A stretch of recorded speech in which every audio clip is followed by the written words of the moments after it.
अस्सलाम वालेकुम। जी, आज मैं हमारे मुफ्ती सुलेमान साहब के साथ यहाँ पर बैठा हुआ हूँ। और मुफ्ती सुलेमान से साहब से जो है लोग काफ़ी अपने बच्चों के बारे में और उनकी तरबियत के बारे में जो है सवालात कर रहे हैं।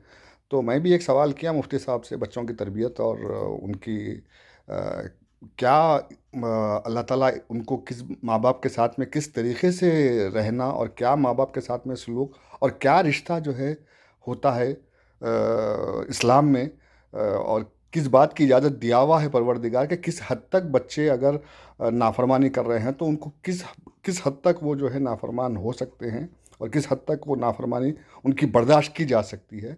इस मौजू के ऊपर मैं जो है मौलाना से बात किया तो मौलाना का जवाब कुछ ये है हमारे मुफ्ती सुलेमान साहब। अस्सलाम वालेकुम रहमतुल्लाहि व बरकातुहू। सवाल बड़ा आपका अच्छा है।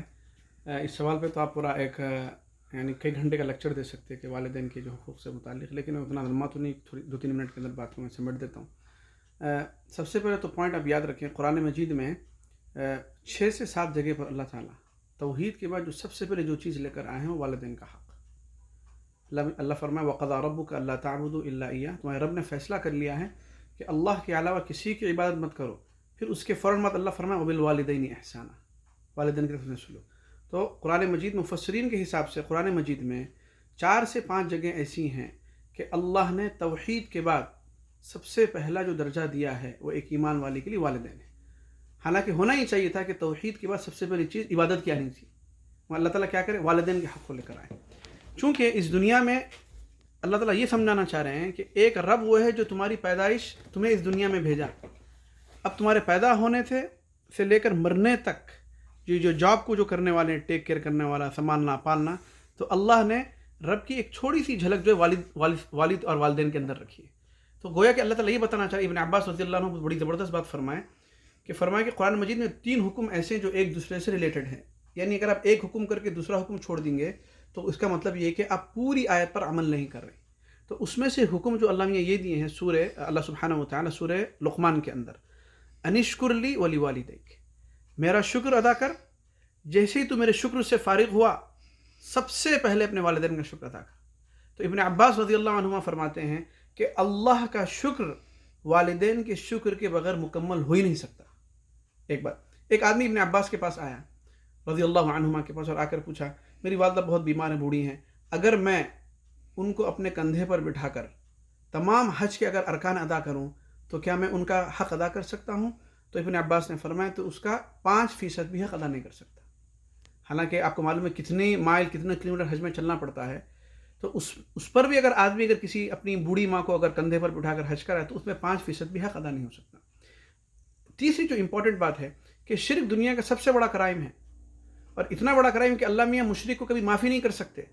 कि अल्लाह ताला फरमाए इन्नहु मन युशरिक बिल्लाहि फ़क़द हर्रमल्लाहु अलैहिल जन्नह, जिसने शिर्क किया उस पर जन्नत हराम है। एक अजीब बात अल्लाह ताला वालिदैन के मुताल्लिक़ फरमाने सूरह लुक़मान के अंदर, व इन जाहदाका, अगर तुम्हारे वालिदैन तुमको फोर्स करें कि तुम शिर्क करो तो तुम उस शिर्क में उनकी बात नहीं सुनना।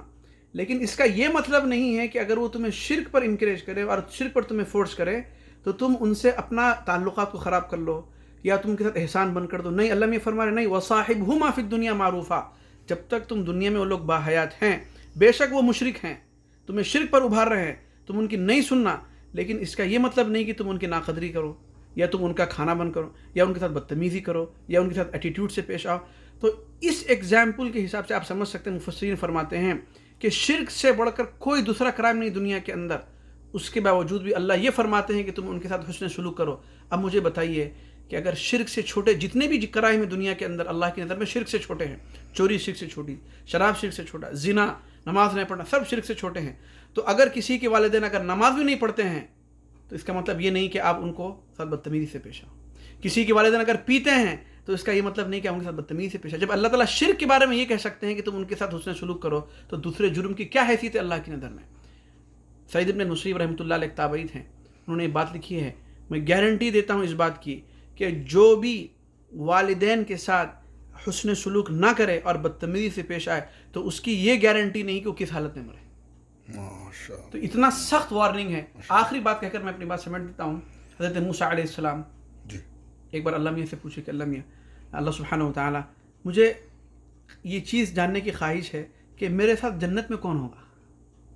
تو اللہ تعالیٰ فرمائے کہ موسیٰ چونکہ یہ ایک ایسی انفارمیشن ہے میں ڈسکلوز نہیں کرنا چاہتا ہوں، لیکن چونکہ یہ ایک بندہ ہے، اس کا عمل بڑا امپورٹنٹ ہے، تاکہ میں لوگوں کو بتانے کے لیے، بنی اسرائیل کو بتانے کے لیے میں یہ انفارمیشن ڈسکلوز کرتا ہوں، اس کو میں ریویل کر رہا ہوں. اللہ تعالیٰ فرمائے کہ یہ علاقہ ہے اور یہ اس کا گاؤں ہے، وہاں پر جاؤ اور اس گھر کا نقشہ ایسا ہے، وہاں پر ایک بندہ رہتا ہے، اس سے ملاقات کرو، یہ تمہارا جنت میں کمپنی تمہاری ہے، یہ جنت میں تمہارا دوست ہے، جنت میں تمہارے ساتھ رہیں گا. موسیٰ علیہ السلام ٹریول کرے، جا کر اس کے دروازے کو ناک کرے. انہوں نے، وہ آدمی بندہ نکلا، انہوں نے کہا اور انہوں نے اپنا حضرت موسیٰ یہ نہیں بتایا کہ میں موسیٰ ہوں، کیونکہ اگر وہ بتاتے تو وہ آدمی شاید گھبرا جاتا. میں ایک ایسا مسافر ہوں، میں کچھ دن تمہارے ساتھ رہنا چاہ رہا ہوں. حضرت موسیٰ علیہ السلام رہنا شروع کرے اس کے گھر میں. جیسا اس کے گھر میں رہنا شروع کیا تو انہوں نے وہ دیکھے کہ ہر تھوڑی دیر میں وہ بندہ اندر جاتا ہے پھر باہر آتا ہے، اندر جاتا ہے باہر آتا ہے. جب کھانے کا وقت آتا ہے تو کہتا ہے کہ آپ کھائیے، میں نہیں کھاؤں گا. تو موسیٰ کو ایک تھوڑا دریافتی کی یعنی ایک تحقیق کی جستجو پیدا ہوئی، بھائی یہ بندے کا کیا حال ہے، بار بار اندر جا رہا. تو فرمائے کہ میں اندر اس لیے جاتا ہوں، میری ایک بوڑھی ماں ہے جو اندر رہتی ہے، اللہ، میں جا کر یہ چیک کرتا ہوں اس کو کب باتھ روم کی ضرورت ہے، اس کا بستر جا کے صاف کرتا ہوں، اگر وہ بستر پر اس کا باتھ روم نکل گیا، پیشاب نکل گیا، پاخانہ، ہر تھوڑی دیر میں جا کر میں چیک کرتا ہوں. اور میں جس دن سے یہ اس کی حالت ہوئی اس دن سے میں کھانے کو ہاتھ نہیں لگاتا بغیر اس کو کھانا کھلایا ہوتا. اللہ اکبر، یہ میری زندگی کا معمول ہے. حضرت موسیٰ وہیں سے نکل گئے، پھر باہر نکلنے کے بعد فرمایا، اللہ مجھے سمجھ میں آ گیا کہ اس کو نبی کے ساتھ کیوں مقام ملا دنیا جنت. اللہ. تو آج کے زمانے میں آپ نے دیکھا ہوگا کہ بہت سارے یعنی گھروں کے اندر بچے دیندار ہیں اور ان کا ایٹیٹیوڈ والدین کے ساتھ ایسا ہے کہ جیسے ایسا نظر آتا ہے کہ ابو جہل والدین. تو یہ بہت ہی امپورٹنٹ ہے. انشاءاللہ میں نے کوشش کی ہے اسے سمجھنے کی بات. مولانا میرا ایک اور سوال ہے مولانا، وہ بچے جو یہ سمجھتے ہیں اگر اپنے باپ سے بات اس واسطے نہیں کرتے وہ کہ ماں کی ترغیب کی وجہ سے، ماں ان کو یہ سکھا رہی ہے کہ تم جو ہے باپ سے دور رہو یا باپ سے بات مت کرو، تو اس میں آپ کا کیا کہنا ہے؟ جو بچے یہ سوچ کے ان کو یہ معلوم ہی نہیں کہ وہ نافرمانی کر رہے ہیں، وہ یہ سمجھ رہے ہیں کہ وہ ایک اچھا کام کر رہے ہیں، اپنی ماں کی بات سن رہے ہیں، لیکن وہ ماں کی بات سننے میں باپ کا دل کس حد تک دکھ رہا ہے اس کا ان کو اندازہ نہیں ہے. تو اس بارے میں آپ جو ہے ویسی عورتوں کو جو یہ اپنے بچوں کو یہ سمجھاتی ہیں اور یہ ترغیب دیتی ہیں کہ تم باپ سے جو ہے تھوڑی سی علیحدگی رکھو یا باپ سے تم بدتمیزی سے بات کر رہے ہو تو اٹس اوکے. تو کلیئر سی بات ہے، اگر ایک عورت اس طریقے کا حکم دیتی ہے، پہلی بات تو نافرمان بیوی ہے اللہ کی نظر میں. دیکھیے شوہر اور بیوی کے ریلیشن بے شک وہ ماں اور باپ ہو، وہ ان کے آپس کے ہیں، ٹھیک. تو کوئی انسان ایسا نہیں، پرفیکٹ نہیں. تو اگر کوئی اگر عورت کو شوہر اتنا بھی اگر ظالم ہے تو اس کا ظلم کو وہ صرف اپنے فیملی کے حد تک ہی بیان کر سکتی ہے، اپنے بچوں کو اس میں انوالو نہیں کر سکتی. چونکہ جس طرح بچوں کے اوپر والدہ کا حق ہے ایسے ہی والد کا بھی حق ہے. لیکن اگر کوئی ماں اس طریقے سے انکریج کر رہی ہے تو وہ ایک بہت بڑا وائلیشن ہے شریعت کا. 2 وائلیشن ہے. نمبر ایک اپنی شوہر کی نافرمانی کو بچوں کے سامنے بتانا، اور جب بچے بڑے ہوں گے تو وہ بھی پھر ایسی حرکت کریں گے اپنے بچوں کے ساتھ، اس کا سب سے بڑا امپیکٹ پڑنے والا فیوچر میں. تو وہ ایک نافرمان بیوی ہے کہ وہ نافرمانی کو عام کر رہی ہے. تو دیکھو میں تمہارے باپ کی کیسی نافرمان ہوں.